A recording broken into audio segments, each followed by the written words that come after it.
জমে উঠেছে রাজশাহী বিশ্ববিদ্যালয় কেন্দ্রীয় ছাত্র সংসদ রাকসু নির্বাচনের প্রচার। ২৪ দফা নির্বাচনী ইশতেহার ঘোষণা করেছে শিবির সমর্থিত সম্মিলিত শিক্ষার্থী জোট প্যানেল। এদিকে চট্টগ্রাম বিশ্ববিদ্যালয় কেন্দ্রীয় ছাত্র সংসদ চাকসু নির্বাচনে বিভিন্ন পদে মনোনয়নপত্র জমা দিয়েছেন ৪২৯ প্রার্থী।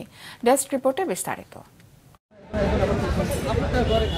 রাজশাহী বিশ্ববিদ্যালয় কেন্দ্রীয় ছাত্র সংসদ রাকসু নির্বাচনের প্রার্থীরা ছুটছেন ভোটারদের দ্বারে দ্বারে, দিচ্ছেন নানান প্রতিশ্রুতি। রাকসু নির্বাচনের ২৪ দফা ইশতেহার ঘোষণা করেছে শিবির সমর্থিত সম্মিলিত শিক্ষার্থী জোট প্যানেল।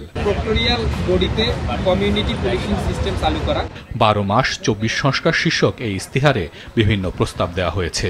সকালে বিশ্ববিদ্যালয়ের বুদ্ধিজীবী চত্বরের সামনে সংবাদ সম্মেলনে লিখিত ইশতেহার পাঠ করেন ইসলামী ছাত্র শিবির সমর্থিত প্যানেলের ভিপি প্রার্থী মোস্তাকুর রহমান জাহিদ। প্রথম, শিক্ষা ও গবেষণার সুষ্ঠু পরিবেশ। দ্বিতীয়, আবাসন সংকট নিরসন। তৃতীয়, মানসম্মত খাবার নিশ্চিতকরণ।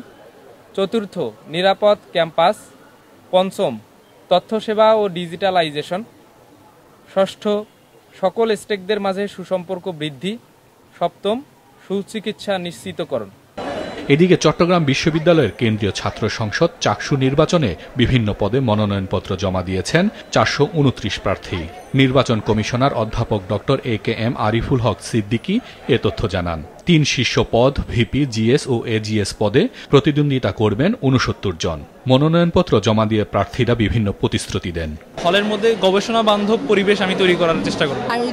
প্রতিনিধি হতে পারি ইনশাআল্লাহ। হলের এই যে ওয়াইফাই সমস্যাটা এটা দূর করতে চেষ্টা করব। শতভাগ আবাসন সুবিধার জন্য আমি যদি জিএস নির্বাচিত হতে পারি, আমি আমার সর্বোচ্চ চেষ্টা করব। নির্বাচনে হার জিত তো থাকবেই, কিন্তু নির্বাচনে অংশগ্রহণ করাটাই অনেক বড় কথা।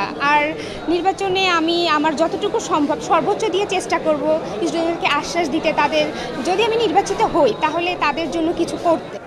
আগামীকাল মনোনয়নপত্র যাচাই বাছাইয়ের পর ২২ সেপ্টেম্বর প্রাথমিক তালিকা প্রকাশ করবে নির্বাচন কমিশন। ২৩ সেপ্টেম্বর মনোনয়নপত্র প্রত্যাহারের শেষ দিন, আর ২৫ সেপ্টেম্বর প্রকাশ হবে চূড়ান্ত তালিকা।